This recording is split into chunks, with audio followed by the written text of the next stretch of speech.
भगत सिंह जी की पवित्र भूमि पर आज यहां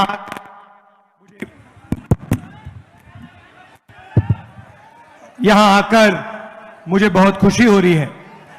आप यहां गर्मी में आए, दूर दूर से आए, मेरी बात सुनने आए, इसके लिए आप सबको दिल से धन्यवाद करता हूं और आपका यहां स्वागत करता हूं। भाइयों और बहनों, ये जो चुनाव है, इस चुनाव में पहली बार हिंदुस्तान की इंडिपेंडेंस के बाद पहली बार संविधान पर आक्रमण हो रहा है। नरेंद्र मोदी जी, अमित शाह जी और बीजेपी के नेताओं ने साफ कह दिया है कि अगर वो चुनाव जीतेंगे तो वो अंबेडकर जी के संविधान को, गांधी जी के संविधान को रद्द कर देंगे, फाड़ के फेंक देंगे। अब सबसे पहले ये जो संविधान है, ये सिर्फ एक किताब नहीं है। और लोग कहते हैं कि ये संविधान आजादी के टाइम बना था, मगर वो सही नहीं है, क्योंकि इस संविधान में जो सोच है वो आजादी से बहुत पुरानी सोच है। वो गुरु नानक जी की सोच है। उसमें हिंदुस्तान के अलग अलग महापुरुषों की सोच है। फूले जी की सोच है, गांधी जी की सोच है, बुद्धा की सोच है, नारायण गुरु, बसवना, अलग अलग महापुरुषों की सोच इसके अंदर है। और जब बीजेपी के लोग, आरएसएस के लोग इस पर आक्रमण करते हैं तो वो हिंदुस्तान के इतिहास पे, हिंदुस्तान की हिस्ट्री पे, हिंदुस्तान का जो दिल है उस पर आक्रमण कर रहे हैं। तो इस चुनाव में सबसे जरूरी बात अंबेडकर जी का, गांधी जी का जो संविधान है उसकी रक्षा करने का मिशन है। और हम सब मिलकर, कांग्रेस पार्टी के कार्यकर्ता, कांग्रेस पार्टी के सारे नेता, हम सब मिलकर जनता के साथ यह काम पूरा करेंगे। शहीद भगत सिंह जी की बात करते हैं और उनके बारे में कहा जाता है कि वो हिंदुस्तान के लिए शहीद हुए।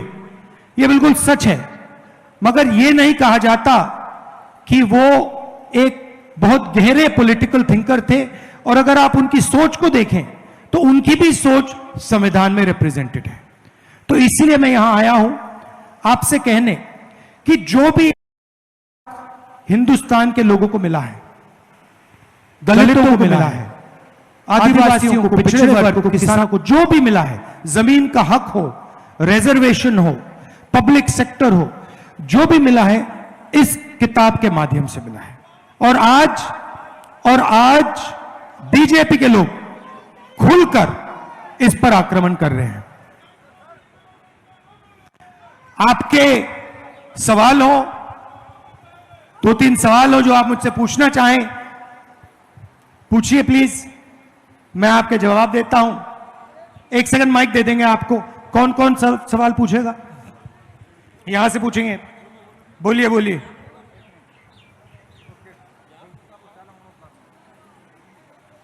अब बोलो, पूछो पूछो। वाहेगुरु दा खालसा, वाहेगुरु दी फतेह। बेनती ये है कि तुसी असी तुहानू कामयाब बनावांगे। नरेगा वालीआं बीबियां दी 400 रुपया दिहाड़ी होनी चाहिए आ। बच्चे साडे भुखे मरदे आ, उन्हां नू नौकरियां दवो। उन्हां दी बच्चियां दी जिंदगी ज़्यादा खराब होई हो, नशे तुसी बंद कराओ। देखिए, थोड़ी थोड़ी मैं पंजाबी समझ जाता हूं तो कोशिश करता हूं। हमने मैनिफेस्टो में लिखा है कि नरेंद्र मोदी जी ने 22 लोगों के लिए सरकार चलाई है, अरबपति बनाने का काम किया है। मजदूरों को आज मनरेगा में 250 रुपए मिलते हैं। 4 जून के बाद हिंदुस्तान के सब लोग जो मनरेगा में काम कर रहे हैं उनको 400 रुपए मिलेगा। हमने ये कह दिया है, हम इसको कर देंगे। दूसरी बात, आशा और आंगनवाड़ी में जो महिलाएं काम करती हैं उनकी जो आमदनी है, हमें लगता है कि वो बहुत कम है। 4 जून के बाद उसको भी हम दुगना कर देंगे।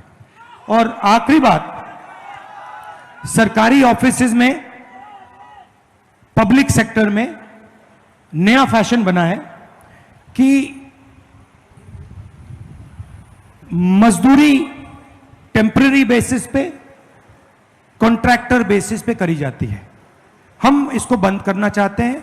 हम चाहते हैं कि अगर कोई भी सरकारी ऑफिस में काम करे, पब्लिक सेक्टर में काम करे, तो वो कॉन्ट्रैक्ट बेसिस पे काम ना करे, वो परमानेंट बेसिस पे काम करे, उसे इज्जत मिले, रिस्पेक्ट मिले, पेंशन मिले। तो ये भी हम करने जा रहे हैं सरकारी ऑफिसेज में।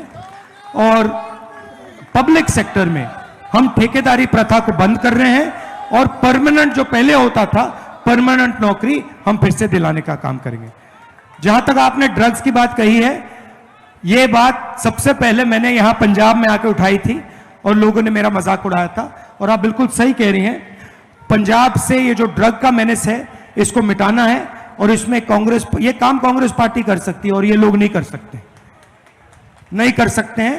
तो ये जब कांग्रेस पार्टी की यहां सरकार आएगी, जो आने वाली है, तब हम इसको बिल्कुल तेजी से मिटा देंगे यहां से। वो तो आएगी आएगी आएगी। धन्यवाद। बैठिए।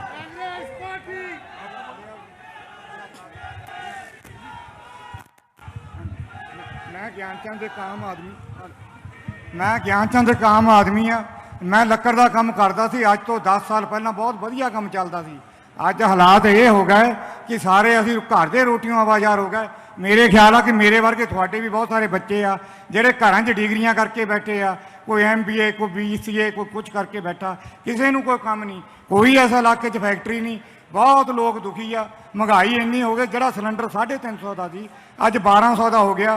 ਹੁਣ ਮੋਦੀ ਸਾਹਿਬ ਨੇ ਥੋੜਾ 100 ਰੁਪਈਆ ਘਟਾ ਕੇ ਮੈਨੂੰ ਲੱਗਦਾ 1500 ਦਾ ਫਿਰ ਕਰਨੇ ਨੂੰ ਫਿਰਦਾ। ਤੁਸੀਂ ਬਿਲਕੁਲ ਮੋਦੀ ਨੂੰ ਵੋਟ ਨਹੀਂ ਪਾਣੀ। ਵੋਟ ਸਾਡੇ ਆ ਪ੍ਰਧਾਨ ਮੰਤਰੀ ਦੇ ਜਿਹੜੇ ਹੱਕਦਾਰ ਆ, ਇਹਨਾਂ ਨੂੰ ਵੋਟ ਦਿਓ ਤਾਂ ਕਿ ਇਹਨਾਂ ਨੂੰ ਵੋਟ ਪ੍ਰਧਾਨ ਮੰਤਰੀ ਬਣਾਈਏ, ਤਾਂ ਕਿ ਅਸੀਂ ਆਪਣੇ ਹੱਕ ਲਈਏ। ये आपने जो बोला, ये आपने बिल्कुल सही बोला है कि नरेंद्र मोदी जी ने हिंदुस्तान की अर्थव्यवस्था को रोक दिया है और जो छोटे बिजनेस वाले हैं, स्मॉल मीडियम बिजनेस वाले हैं, हाथ से जो काम करते हैं, उनको सबको खत्म कर दिया है। 2-3 तरीके से किया है। सबसे पहले उन्होंने पूरा का पूरा सपोर्ट अदानी जैसे लोगों को दिया है। अब अदानी जैसे लोग जो हैं, जब ये इनको पैसा देते हैं तो ये पैसा हिंदुस्तान में खर्च नहीं करते हैं। ये पैसा अमेरिका में जाके, जापान में जाके, दुबई में जाके ये लोग खर्च करते हैं। तो इससे हिंदुस्तान की अर्थव्यवस्था को फायदा नहीं होता। पहली बात यह है। दूसरी बात, नरेंद्र मोदी जी ने छोटे व्यापारियों को मारने के लिए गलत GST और नोटबंदी की।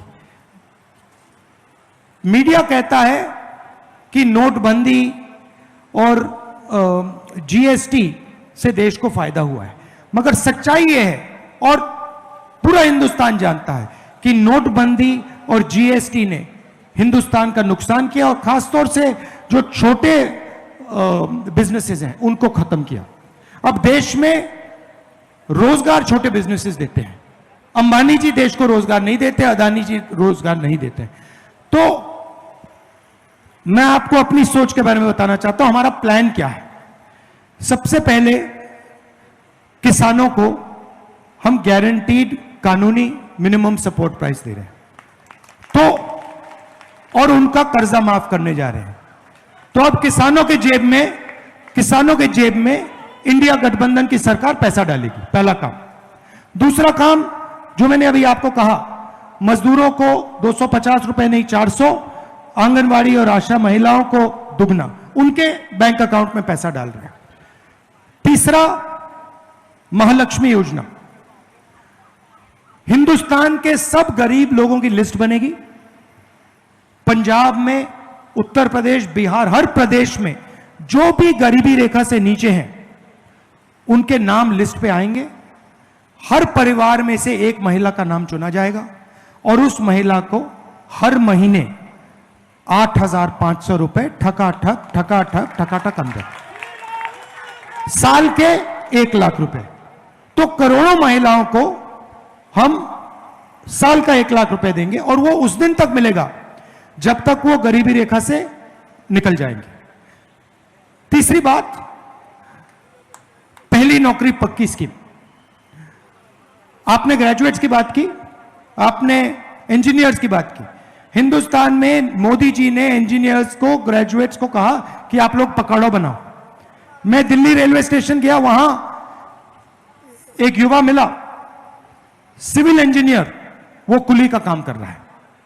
तो यह बहुत बड़ी समस्या है, बेरोजगारी की समस्या है। इसको हल करने के लिए पहला काम 30 लाख सरकारी नौकरियां हम आपके हवाले करने जा रहे हैं जो खाली पड़ी हुई हैं। दूसरा काम, पहली नौकरी पक्की, 1 साल की नौकरी पब्लिक सेक्टर में, प्राइवेट सेक्टर में, BHEL, HAL जैसे कंपनीज में, इंडियन ऑयल में, हिंदुस्तान पेट्रोलियम में, सरकारी ऑफिसेज, सरकारी यूनिवर्सिटीज, सरकारी कॉलेजेस, सरकारी अस्पतालों में ये नौकरियां मिलेंगी। ये नौकरी का अधिकार होगा, तो कोई भी युवा 1 साल का अधिकार मांग पाएगा, सरकार को देना ही होगा। महीने का 8,500 रुपए, साल का 1 लाख रुपए, खटाखट खटाखट खटाखट अंदर। अब मैं जानता हूं कि ये मीडिया वाले कहेंगे कि देखिए इंडिया गठबंधन की सरकार गरीबों की आदत बिगाड़ रही है। जब अदानी को पैसा मिलता है, अंबानी को पैसा मिलता है, तो ये कहते हैं देखो देखो विकास हो रहा है, और जब गरीबों की जेब में पैसा जाता है तो ये कहते हैं गरीबों की आदत बिगाड़ रहे हैं। तो मैं इनको मैसेज देना चाहता हूं, आपको जितना बोलना है बोलो, ज्यादा बोला तो 1 लाख के 2 लाख कर देंगे।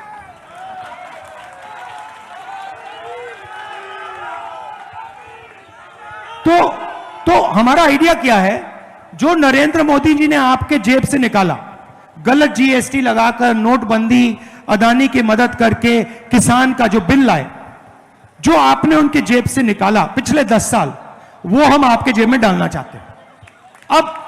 अब ये मत सोचिए कि हम सिर्फ आपके जेब में पैसा डालना चाहते हैं। हमारा एक और लक्ष्य, छुपा हुआ लक्ष्य, हम क्या करना चाहते हैं, जैसे उन्होंने अदानी जी को पैसा दिया, अदानी जी ने इसको विदेश में खर्च किया, हम आपके जेब में पैसा डालना चाहते हैं, क्योंकि हम जानते हैं कि आप इस पैसे को यहीं खर्च करोगे, गांव में खर्च करोगे, शहरों में खर्च करोगे, हिंदुस्तान में खर्च करोगे। जैसे ही आप ये पैसा खर्च करना शुरू करोगे, कैसे खर्च करोगे, कोई शर्ट खरीदेगा, पैंट, जूते, camera, mobile phone, motorcycle, scooter, ये चीजें खरीदोगे। जैसे ही आप ये चीजें खरीदना शुरू करोगे, इन सारे के सारे प्रोडक्ट्स का डिमांड बढ़ेगा। जैसे डिमांड बढ़ेगा, फैक्ट्रियां इन चीजों को बनाना शुरू कर देंगी, और उन्हीं फैक्ट्रियों में जिन लोगों की आप बात कर रहे हो, जो अनएम्प्लॉयड ग्रेजुएट्स हैं, उनको रोजगार मिलना शुरू हो जाएगा।